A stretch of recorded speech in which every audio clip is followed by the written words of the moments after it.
Hariom uncle की महाराज बोल रहे हैं जी।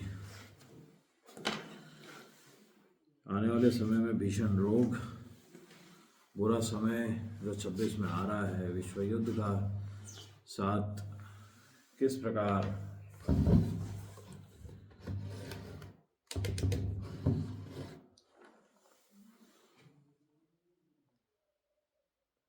मनुष्य ने अपना देह को इतना कमजोर बना दिया है तामसिक भोजन करके।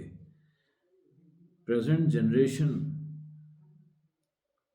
बिलो 25 बिलो 30 जो है, इनका बॉडी का इम्यूनिटी इतना ज़्यादा गिर गया है कि ये they are all susceptible to all types of diseases. In fact हर व्यक्ति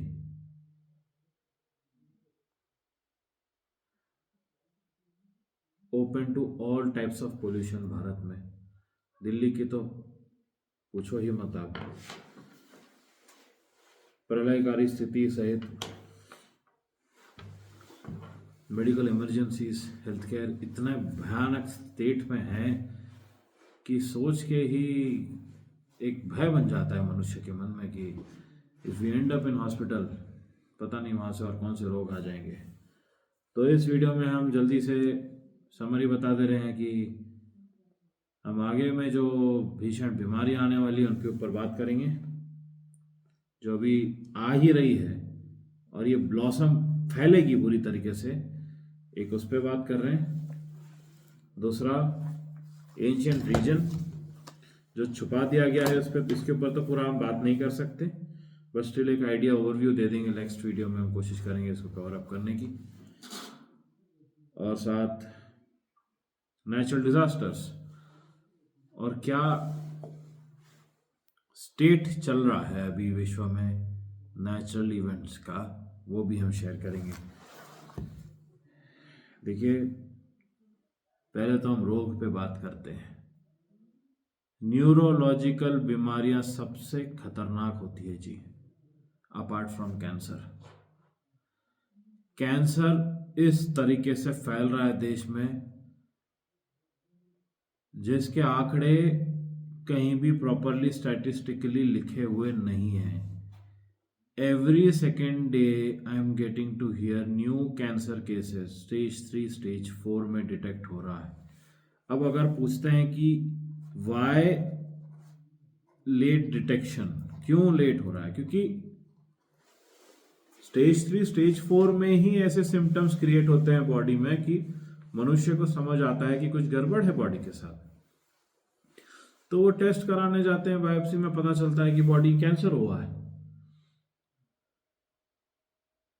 क्यों हो रहा है?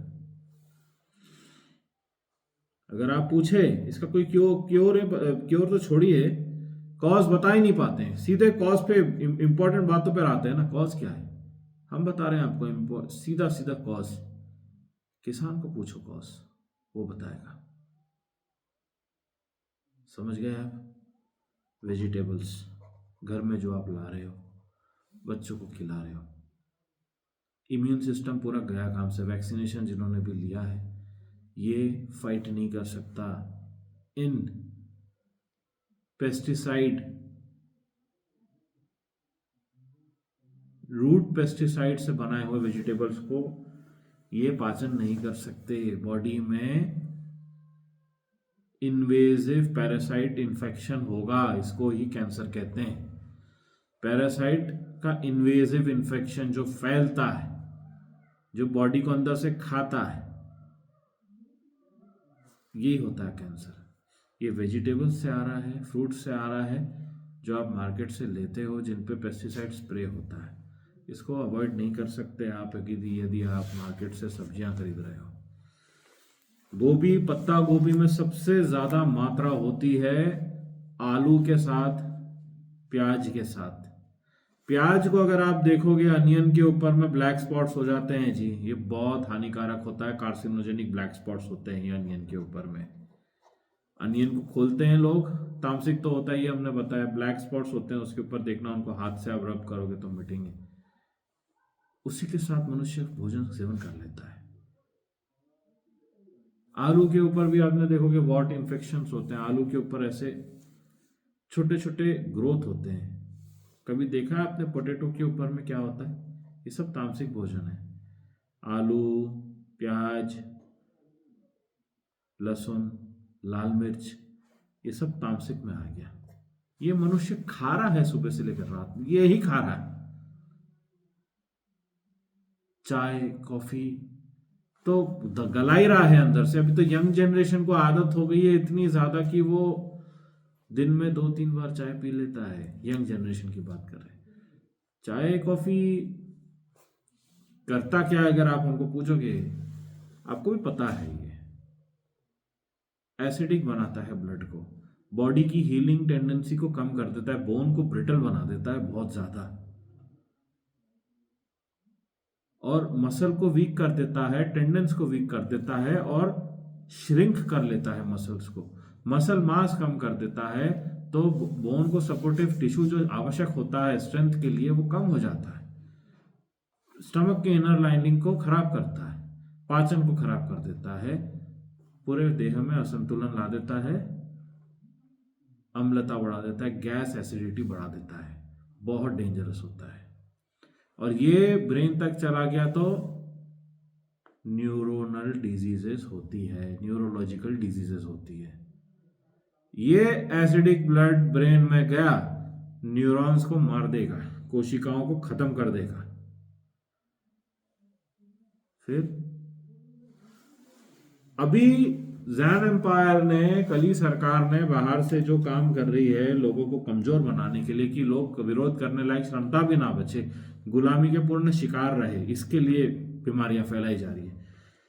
आपको क्या लगता है इन्होंने रिवर्स क्यों पोल्यूट किए हैं? रिवर्स को इसीलिए पोल्यूट किया गया है, लोगों को बीमारियां हो इसीलिए। देश इस प्रकार से गुलाम है कि कोई नदी के किनारे जाके शुद्ध पानी भी नहीं पी सकता। यानी प्रकृति से प्राप्त किया हुआ आपका देह, और वो देह में जो पंचभूत में जो जल आता है, वो जल आप प्रकृति से शुद्ध ग्रहण भी नहीं कर सकते, क्योंकि कली सरकार ने सबका नियंत्रण ले लिया है। कली म्लेच्छ पिशाच सरकार है, उनके गुलामी एजेंट्स, गुलाम एजेंट्स चला रहे हैं देश को पॉलिटिकल पार्टी के रूप में। ये भीषण राज रूल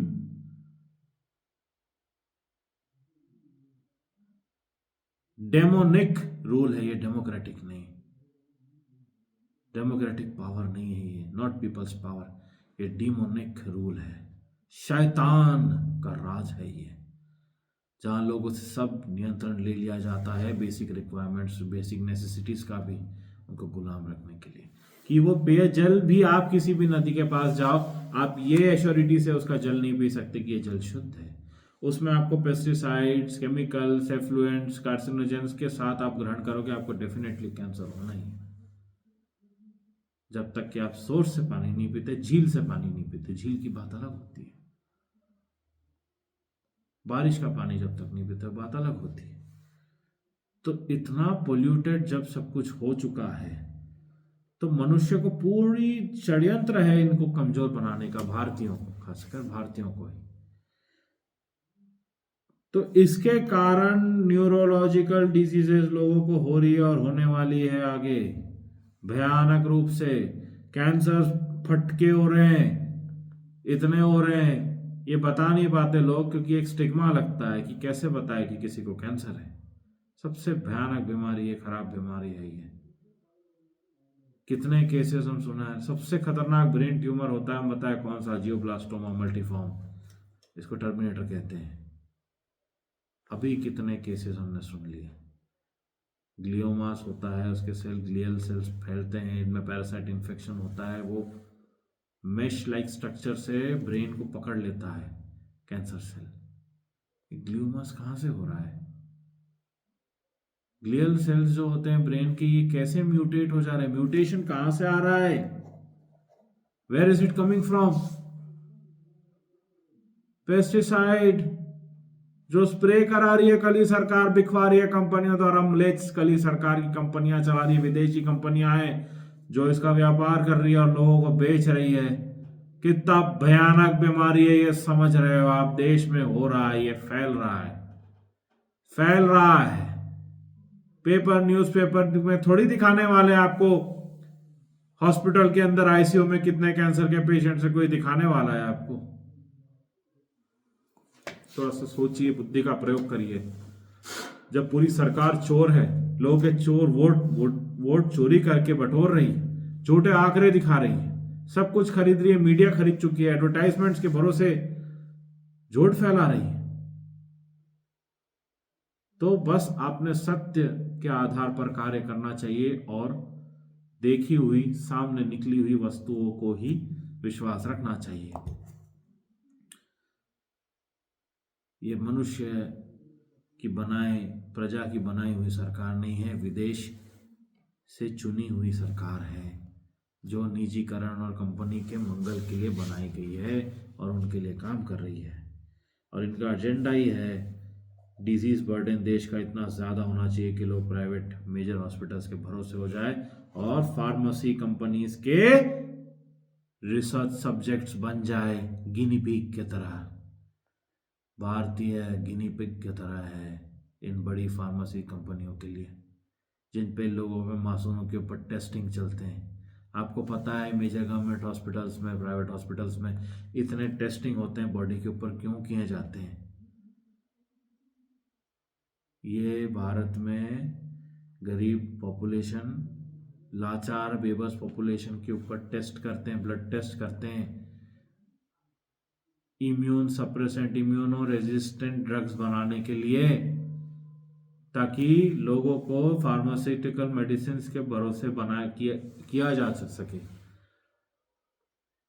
कमजोर बनाने के लिए।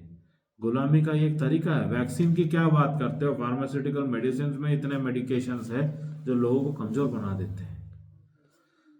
सिलेक्टेड मेडिकेशंस है जो चतुराई से प्रयोग करने से उसका फायदा हम ले सकते हैं, जो प्रकृति के जड़ी बूटियों से ही निकाल कर ये बनाते हैं, परंतु उसमें बुद्धि का प्रयोग करना पड़ता है। पूरा डोज जबरदस्ती अगर मनुष्य लेता है तो कमजोर करता है अपने को। बहुत सोच समझ के लेना पड़ता है, नाप तौल करके लेना पड़ता है, जड़ी बूटी पत्तियों के साथ लेना पड़ता है, तब उसका इफेक्ट बॉडी पर नहीं आता ज़्यादा। तो ये तो हमने आपको बता दिया मेजर, जो आने वाले समय में न्यूरोलॉजिकल डिजीज लोगों को बहुत ज़्यादा होने वाली है। इसके लिए प्रिपेयर्डनेस यही है कि घर का शुद्ध भोजन करें, खुद की खेती में यदि निकल रहा है खेती से लाया हुई सब्जी का सेवन करिए, और पशुपालन पे पूरा ध्यान होना चाहिए। पशु रहेंगे तो पेस्टिसाइड पे डिपेंडेंसी नहीं रहेगी, गौमूत्र और शुद्ध गोबर खाद से खेती होगी तो जीवन बचेगा। इसलिए इतना आवश्यक है कि खेती और पशुपालन करना, पशुपालन पे पूर्ण ध्यान देना चाहिए। 7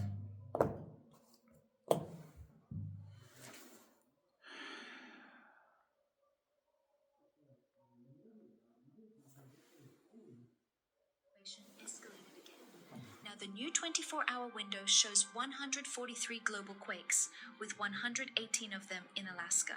So in 2 days, Alaska has been hit by at least 228 earthquakes with a magnitude of 3 and above. That is a fault that is still moving, still adjusting, and possibly loading for another major break. This is happening on the same Pacific plate that drives the Cascadia subduction zone.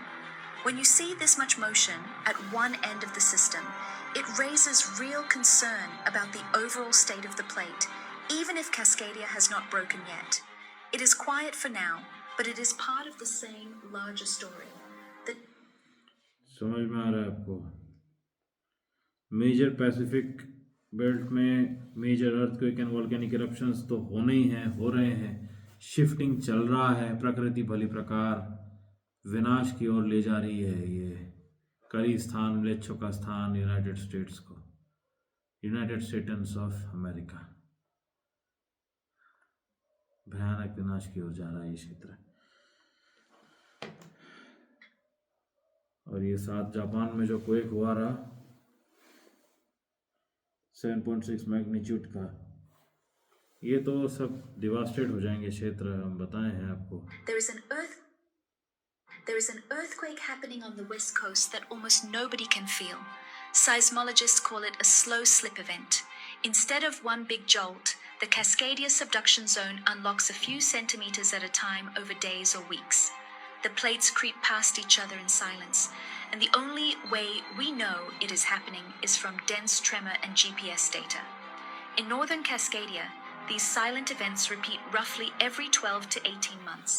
Underground ocean floor में major earthquakes हो रहे हैं जी, क्योंकि नीचे से पानी ऊपर pressure फेंक रहा है। हमने बताया आपको ये नदी महासागर का स्रोत कहाँ से आता है। गवर्नमेंट के किसी रिप्रेजेंटेटिव कोई हमारा मिनिस्टर है या सारे? क्या हाल है ट्रैवल ट्रांसपोर्ट की, भारत में एयर ट्रांसपोर्ट की? थोड़ा सा और सुन लीजिए। सरोवर में नहा रहे हैं अमृतकाल। सब मर गए।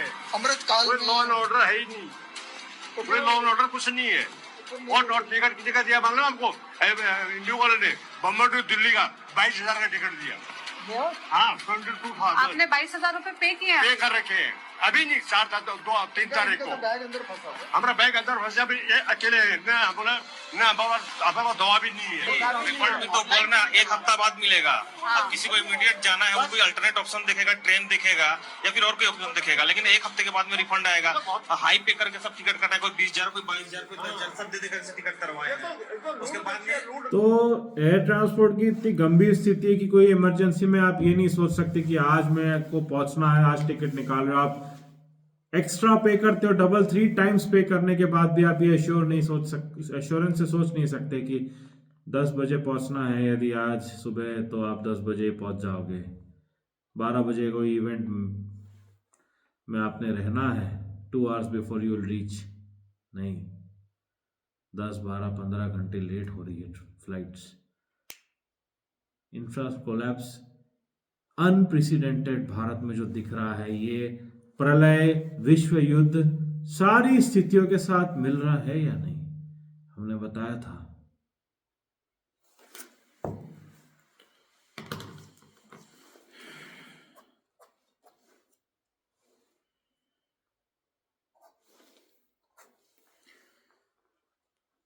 तो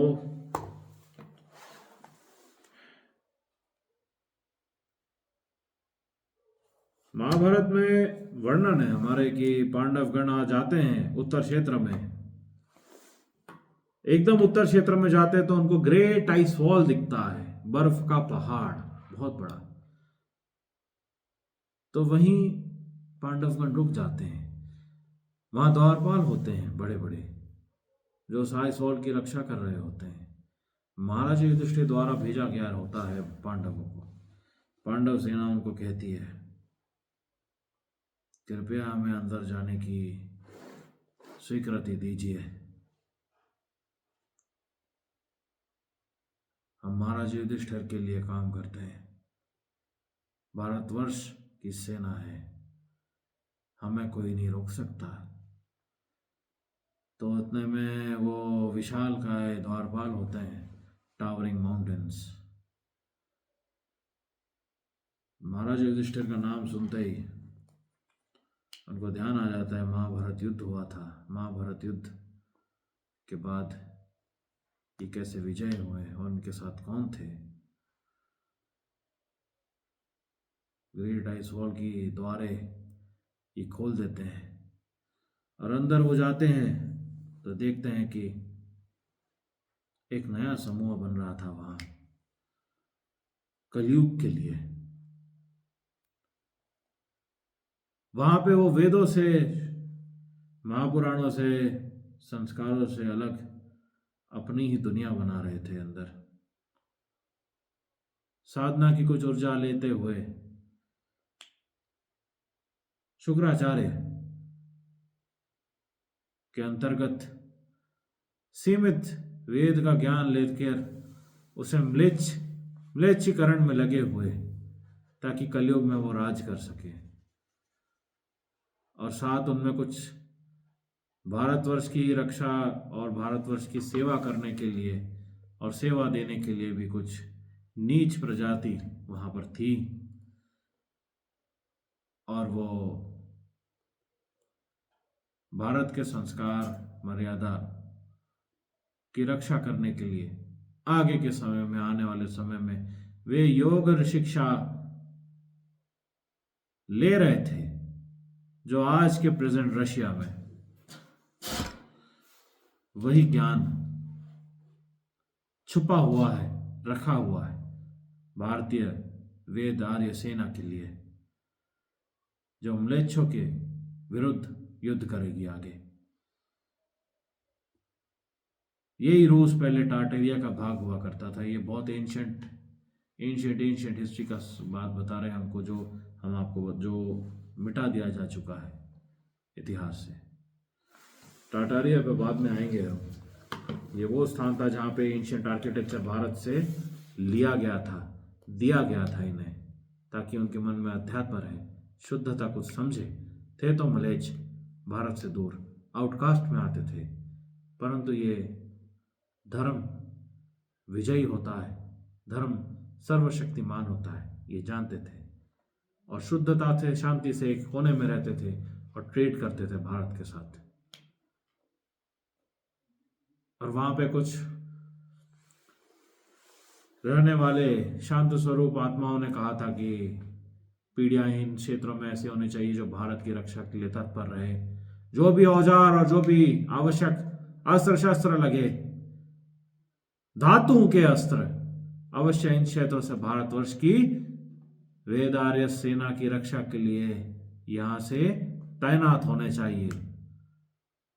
हमने जो कहा है इसको गंभीरता से सोचना, विश्व युद्ध में क्या होने वाला है।